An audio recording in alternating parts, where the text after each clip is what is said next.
याकूब के 12 पुत्र थे, पर वो अपने पुत्र यूसुफ को सबसे ज्यादा प्रेम करता था। उसने यूसुफ को एक विशेष चमकीले रंग का अंगरखा दिया। यूसुफ के भाई उससे ईर्ष्या करते थे, उन्होंने उससे नफरत की। यूसुफ ने विशेष स्वप्न भी देखे। मेरे स्वप्न में हम खेत में पूले बांध रहे थे, उसने कहा, और तुम्हारे पूलों ने मेरे पूले को दंडवत किया। यूसुफ के भाइयों ने उससे और भी ज्यादा नफरत की। यूसुफ ने एक और स्वप्न देखा। सूर्य, चंद्रमा और 11 तारे मुझे दंडवत कर रहे थे। उसके पिता और उसके भाई कुड़कुड़ाए। क्या तू ये कह रहा है कि तू हम पर राज्य करेगा?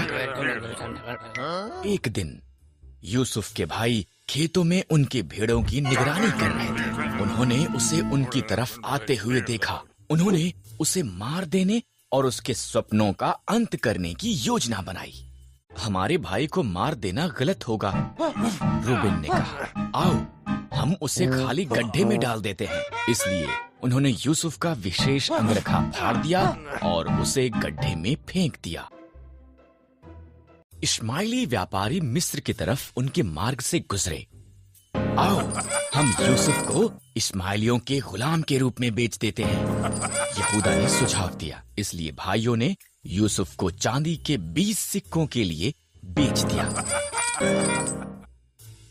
भाइयों ने यूसुफ के अंगरखे को बकरे के लहू में डुबोया और इसे याकूब को दिखाया। मेरा पुत्र मर गया है। वो रोया। इसी दौरान यूसुफ को मिस्र में ले जाया गया, लेकिन परमेश्वर यूसुफ के साथ था। मिस्र में इश्माइलियों ने यूसुफ को पोतीपर के पास बेच दिया, जो फिरौन का हाकिम था। परमेश्वर ने यूसुफ को आशीष दी और उसे सफल बनाया। पोतीपर ने यूसुफ को अपने पूरे घराने का अधिकारी बना दिया।